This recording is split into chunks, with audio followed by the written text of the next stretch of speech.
Why, hello, learning nerds. Before we begin today's show, I want to thank our awesome sponsors, with first giving a shout out to Idle Courses Academy. Idle Academy is the first and only authorized vocational school for instructional design and online learning. It includes a comprehensive hands on curriculum with certifications, credentials, expert coaches, mentors, a community of practice, paid experience opportunities, industry preferred software access, live events, and ongoing updates. Your entire instructional design career is neatly packaged behind a single login for just $88 a month. Check out all the details at idlecourses.com/academy, and you can use my code Luke for $88 off the yearly membership. Okay, now let's start the show. Hello, learning nerds, and welcome on in to the nerdiest podcast you're going to hear today. I'm your host. My name is Dr. Luke Hobson. I'm a senior instructional designer and program manager, lecturer, author, blogger, and podcaster. Overall, I am your learning nerd because I consider it my mission and my purpose to be able to help you along your learning journey. Whether this is learning about the very basics and fundamentals of instructional design, or a little bit more complicated and advanced with different forms of learning techniques and strategies, all are welcomed on into the show. And of course, you can find out more about this show over at drlukehobson.com. Folks, I have two announcements for you. The first is that the course on collaborating and building relationships with subject matter experts is launching again October 30th, not too far away. This course is for instructional designers, educators, aspiring instructional designers, those who want to get ahead of the curve now about how do you work with other people. It sounds simple in theory. However, anyone will tell you who has been inside of a difficult position before working with a SME, and you're like, I don't get it. Why aren't they responding back to me? They're ghosting me. I asked them to do X. Instead, they did Y. Is there a better method of being able to work with people? And the answer is yes.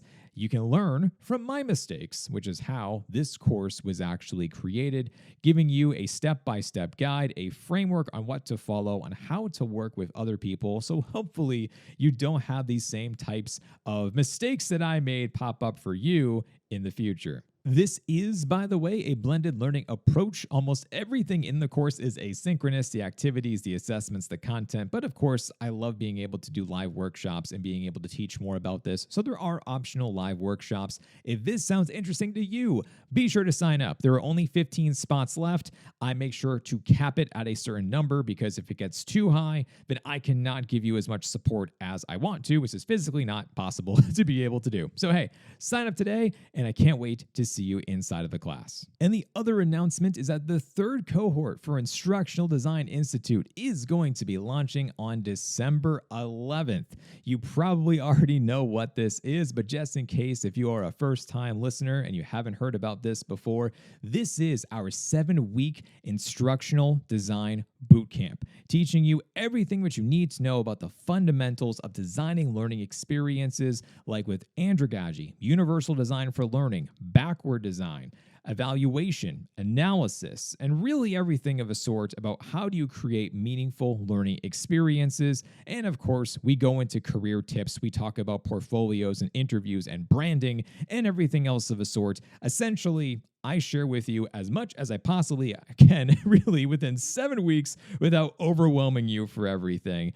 And you've probably already seen a bunch of the postings lately inside of LinkedIn because the last cohort just wrapped up and they did incredible. By far, my favorite part about Instructional Design Institute is seeing the transformations from students, from those who walk in from the first time of either saying, I have never done this before, I don't know how to do this, or perhaps they never had a proper type of a mentor or a coach inside of their job and they became an instructional designer and they're like, now what? How do I exactly go about this?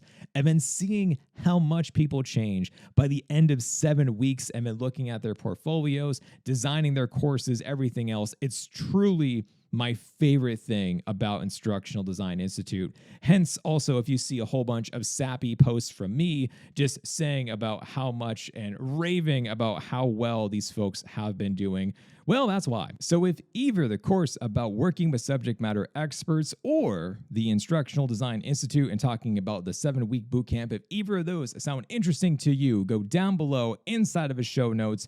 Be sure to sign up today. Once again, can't wait to see you inside of the class. So folks, let's dive on in to today's topic. And today we're talking about andragogy. I posted on LinkedIn the other day about all of these different ideas that kind of came at me all at once for future blog posts, future podcast episodes, YouTube videos. And one of the clear favorites by far from you was andragogy, which is the science behind how adults learn. Now, andragogy is not to be confused with pedagogy, which that is the science behind how adolescents learn, behind how kids learn. And if you're wondering about why have you never seen the term andragogy before, that everything that you see for different forms of job postings or reading about research or whatever it is, everyone always talks about pedagogy, almost like this is the universal phrase for talking about how people learn. And my friends, that is not true. Pedagogy does not mean everybody. And of course, especially for different types of things that I see on LinkedIn and for different job postings talking about it from a learning and development perspective, where they say for one line about how they want someone who has experience teaching adults, and then the next line is experience talking about pedagogical best practices. And I'm like, well, that's wrong. So today we need to dive on into andragogy. And if you're wondering, are there similarities between andragogy and pedagogy? Yes, there certainly are. But of course, are there differences though? Yes, 100%. I would teach a 5-year-old in a very different way from a 55-year-old. And that's because of the fact that adults have different wants and needs and expectations. Once again, there absolutely, positively, there are similarities for things, but we definitely need to talk more about the ins and outs of andragogy and really what makes this so unique. Oh, and by the way, one thing I know that's like really weird, but I definitely want to call out first, is that it is pronounced as andragogy. It is not andragogy. Same thing with pedagogy. It is not pedagogy. I know the way that the spelling is that you want to say it like that, but just a tidbit, just an FYI, that it is andragogy and andragogical methods and things of that sort. So where does andragogy come from? We need to think back to educator and researcher Dr. Malcolm Knowles with his research dating back to the 60s and the 70s, with realizing about how there are different forms of motivations, assumptions, and principles for adult learners. And if we take in mind these different forms of ideas and concepts when thinking about teaching, when thinking about instruction, designing, learning, all of the elements that go into a learning experience, if we take these into consideration, we are going to have a much more successful outcome when it comes to being able to educate adults. And if you have taken a course or a training before where it just didn't connect with you, it didn't resonate, and you're like, is it me? Am I the problem? Because, of course, you are a fabulous educator, and that's what educators do. They always look inward and thinking, we must be the problem here. But in reality, I'm going to assume that that course or training or program or workshop or whatever you had to take did not take into consideration best andragogical practices. Over the years, these practices have evolved. Obviously, since we were talking about the 60s and the 70s, one is going to assume that there has been the latest for research and advancements. If you Google andragogy and different forms of the 6 principles, motivations, and everything else of the sort, you're going to get thousands upon thousands of results, which makes it certainly a bit confusing depending upon what you read. Some of these are phrased a bit differently, so that makes it a little bit confusing. Knowles and his colleagues wrote a book called The Adult learner, and I would highly recommend, if you want to really dive on in more of Andragogy, to pick up that book. You can find it on Amazon. I'll put a link inside of the show notes for you, but this is where I've really taken this information from and how I have used it for designing and teaching my own learning experiences. So for this podcast episode, to make it simple, we're going to cover the 6 principles of Andragogy. I'm going to go in order of them. I'll break them down a little bit more to help with everything. And yeah, why don't we get this started? Have you ever taken a course or a training before that had no explanation as to why you were taking it?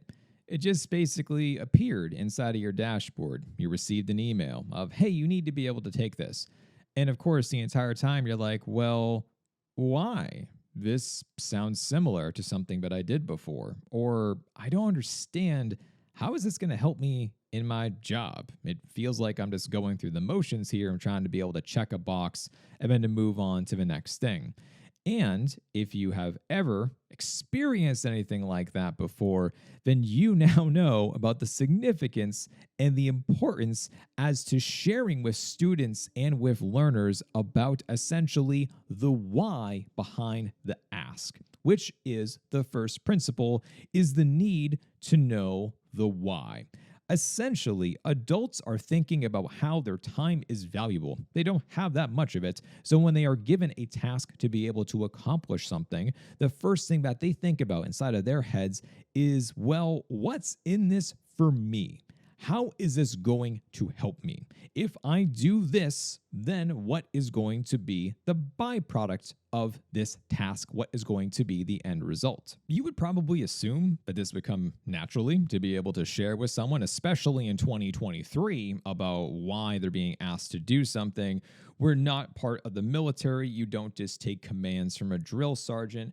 But at the same time, I know that there are plenty of people out there who do not have the best of leadership or management, and they are told to go do X and never given an explanation as to why. There are different ways about being able to explain about the reason as to why. Hopefully, this was already done before the person had to go into the training or the course or the whatever it is. But if not, then this needs to be inside of the learning experience. For me, I like to be able to do this inside of a learning objectives section of the course.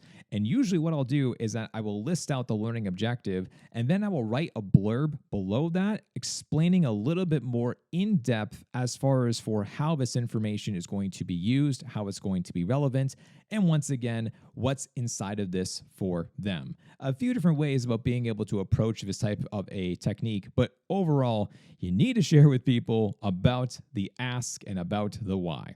The next principle is talking about the fact that adults come with a wealth of knowledge. When they are coming into our form of a learning experience, you don't just wipe the slate clean every single time. We have to take into consideration their past experiences, and that's what the second principle is. What we know from research and what I have seen when it comes to my own instructional design courses, the more that you can take into consideration the past experiences of your students and your learners, the more that they are going to proactively want to be involved inside of this learning process.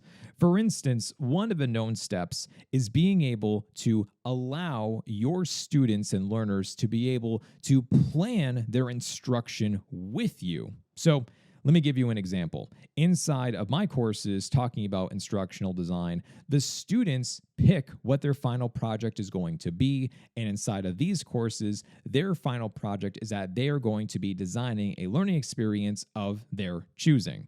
It would not make any sense for me to be able to say that you must build a course on X because I said so. That doesn't make a lot of sense. In the real world, as instructional designers, does that happen where you get assigned to be able to build out learning experiences that you do not have a background in? Absolutely. But for those who are just learning about the very essentials and the fundamentals, I want to build up that confidence and that momentum. I want you to be able to pick and choose something that's near and dear to your heart. And that way, I know that you're going to very much so want to be able to see this all the way until the end. Another factor to take in consideration for past experiences is trying to be able to survey people at the beginning before the learning experience happens. So whether this is going to be 4 weeks out, 2 weeks out, or even 1 week out, whatever the time frame is, the more that you can ask your students and learners, the better. And you should be asking them questions about essentially, why are you here? How can I help you? What are your goals? Tell me more about why you signed up for this program in the first place. What would be deemed as a success for you by the end of the next 7-10 weeks, whatever the program is. Getting this information is going to help you out greatly for knowing more about your target audience and incorporating those past experiences into the overall design and flow of your type of course or training or whatever you're building. For instance, I do this with every single course that I have as far as for what I am the instructor. And this is so helpful because of how I have gone into some courses before with one mindset and thinking that people are coming with one type of background. And then all of a sudden I hear that they come with a completely different skill set and a different background. And it's like, oh, I need to be able to make sure that I am addressing these points. If not, then it's not going to be an optimal learning experience for this person. So for Instructional Design Institute, this has happened before where we do have people who want to be able to think more about this from a higher education perspective or a K through 12 perspective, because my background is certainly within education.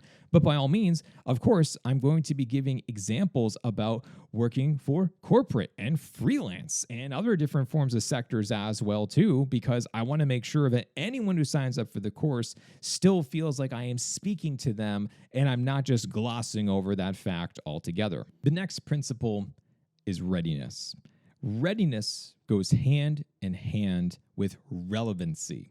So when you're thinking about your learning experiences and when these people are coming in and you're looking at your designs with everything, is this going to serve them inside of the real world? Now, this can be tricky depending upon your subject matter and what is it exactly you are designing around.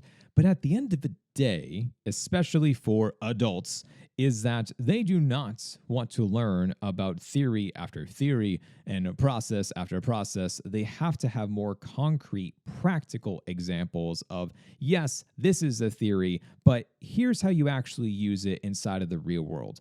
That's what they really want to know about. And I think any instructional designer will tell you about, if you ask them about, tell me about the ADDIE process.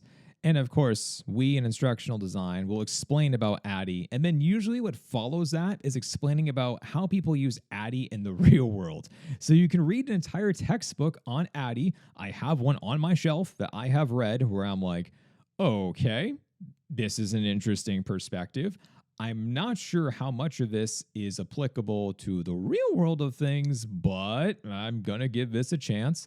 And certainly, this is very common within learning and development. So whatever you are designing inside of your learning experience, you should really be hitting home examples and instances and talking more about how this is going to serve them on the job, how it's going to help them from a professional development perspective, how essentially it's going to help them out maybe years down the line if we're talking about traditional college age students and what they are going to be going through inside of their academic journey. Overall, it needs to be applicable to the real world. The fourth principle is self-concept.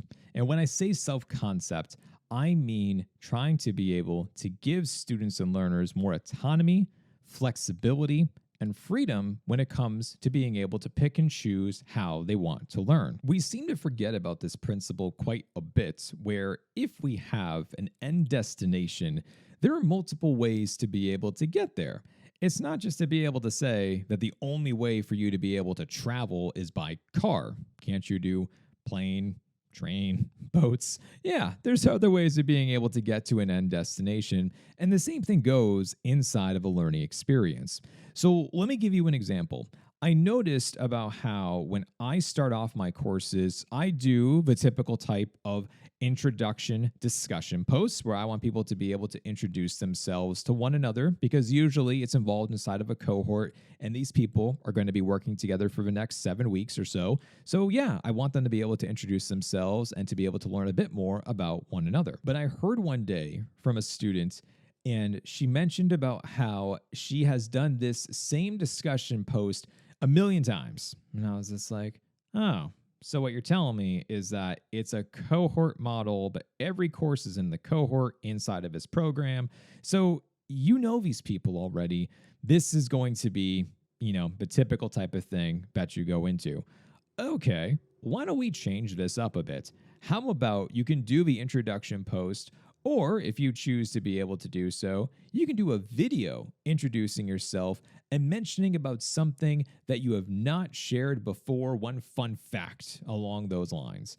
As soon as I did that and I changed that up, I started to see a ton of students post videos instead of a typical type of discussion board, and it was different. There was more personality. People actually came a bit alive, a bit more for things. And of course, it was optional. So if you don't want to be on camera, if you find that awkward, or if they were not simply able to actually do this, then of course you can do the writing, whatever works for you. The more options, the more flexibility, the more autonomy, the better that this is going to be. Now, along these same lines, think about everything, the learning activities, the assessments, the content. There is usually not just one way that people need to be able to submit something or to learn from or enjoy. So let's think about content, for example. For many courses that I have taken as a student, it was always that I had to, and this is going to date myself here, but I had to buy the textbook. I had to wait for it to get shipped to me. And then that's how I did the online course, is that the professor said, read chapter 2, page blah, blah, blah. And you're like, all right, let me, whatever, do this. But nowadays, that's really not feasible for everybody. And at the same time, too, not every single method is going to be buy a physical copy of a book. So inside of my courses for the content section, I began to change this up completely, where I was like, yeah, if you want to be able to read a physical book, or if you want to be able to go and to view this as an ebook or with your Kindle, or to be able to pull up an article, a podcast, a webinar, a workshop, whatever, I'm just going to put all of this inside of here. And whatever method works for you to be able to learn from, then awesome. But by all means, you do not need to only listen to a podcast, or you don't need to only read an ebook version, but you have different options about being able to do what works best for you. And the feedback from students from that was that it was different. It was great that they were able to actually, let's say, take their learning on the go with podcasts, because, hey, shocking, the majority of adults listen to podcasts nowadays. So why wouldn't we incorporate that inside of our learning experiences? I don't know. I think it should be a normal part of learning experiences nowadays. But anyway, you can do this for your own courses and trainings as well, with being able to provide alternatives and more options. And my favorite example of this, by the way, which you can Google this, you can find it, and it really does blow my mind being able to see this, is that there was one doctoral student who he decided to wrap his entire dissertation. And as any of you know who have written your own dissertations before, these things are behemoths. They're huge. And this individual made a rap song, and you can watch it. It's on YouTube. It's amazing. So instead of submitting the typical type of dissertation and defending in the normal way, he did this in his style. And of course, people loved it because it was so different. And also, hats off to this person, because trying to be able to create some rhymes with the different types of vocabulary that he used was like, whoa, that's next level. So anyway, different ways of being able to do this is going to be awesome for your learners. The fifth principle is problem-centric. We know from research that when you give adults a real-world problem and you ask them to be able to solve it, they are far more likely to be engaged with this and want to be able to participate and try to be able to solve the problem. And something that goes hand in hand with this is that we cannot just provide content inside of a learning experience. I know that you know this because you listen to this show and you have heard me rant about this before, but if there's going to be an online learning experience and all that you do is just hit learners over the head with content after content, and then there's no action items or follow-ups or breaks or anything of the sorts to be able to give people some time to be able to go and to practice this, then it's really all going to be for nothing. They're not going to be able to retain something if you just lecture a person for hours. It's not going to work. If you think back to your college days and remember the last time you attended a lecture and it was just 2 hours of one person in front of a classroom and just speaking at you, how much did you actually remember? Probably not that much. So this is the same when it comes to learning experiences. I said online a second ago, but this is by far in-person, hybrid, online. This is everything. Is that the way that you conduct different forms of learning experiences, it should have a type of a split where there is a majority of the work that is hands-on, it is involved, it is filled with actions and tasks. And then, of course, there is the portion where it is more exploratory in nature, lecture-based, or for the content purposes of videos, recordings, webinars, podcasts, readings, whatever it is. For my types of learning experiences, I like to be able to do a 70-30 split. 70% of the time, that's when the activities and the assessments are happening. That's when there is action. That's when there is actively learning is really taking place. And then for 30% of the time, that's when it's more about the exploratory and nature section, the readings, the videos, the podcasts, the everything of that type of a sort, or if it's going to be a lecture based or something along those lines. It's not always perfect. It's not always going to be a 70-30 split, but I really aim to be able to have that take place, especially nowadays where people don't get that. And it's usually, here's your hour-long video, go do a multiple choice question at the end. And you're like, yeah, that's great. Like that's not going to help me. So that is going to be something that you can focus on, is putting more activities, more assessment, more hands-on, practical types of guidance, and a little bit less of the lecture-based material. Still important, but you need to be able to factor in that consideration. And our sixth and final principle is intrinsic motivation. This comes from the work of Dr. Carol Dweck from her research out of Stanford, which is talking about the growth mindset idea. And the more and more, essentially, that you believe in yourself and your abilities, the more that you are able to find that motivation and to think about your goals and to monitor your own progress, that growth, and realize it's possible to be able to do. It's actually not that far away. So trying to be able to instill that into our participants, well, that's going to be crucial. The more momentum that we can allow them to be able to build up, the more that they're going to be successful. And that's just science. Now, why is growth mindset so important for courses and for trainings? Think about all of the different types of things that you have had to go through as an employee and you just didn't finish them. Or let's say that you're a self-directed learner and you have signed up for course after course, or you have taken MOOC after MOOC on edX or any of those other different forms of learning platforms, and you never finish them. How many books are on your bookshelf where you're like, yeah, I'm going to finish that someday? Probably quite a bit. I am, by all means, guilty about that. But when you realize about the end goal in mind and what you're trying to be able to do, and you're seeing and monitoring your own growth and your own progress by taking step by step by step inside of the learning experience, well, that's huge, because that's going to build up that self-efficacy, that momentum, that self-confidence, and it's going to want to make you actually finish, which is a crucial component when it comes to learning experiences. But what do we do for learning experience to be able to support people? We can have a variety of things, of making sure that we are doing check-ins with our students and with our learners. We can have the opportunity to be able to provide feedback and praise, or perhaps for critiquing, room for improvement. We can have different forms of weekly types of live sessions, or for weekly check-ins, or anything else of a sort, to be able to get a feel, to get a sense about how things are going. Are people still feeling motivated? Do they feel like they're lost and confused? Can we help them in a different type of way? This is why, by the way, that I love to do at least once a week types of workshops and check-ins with my students for my courses. Because sure enough, I might have one sense, and then from actually talking with students where I'm like, oh, nope, they need more support. I need to do more information. I need to do more guidance to be able to help them with everything.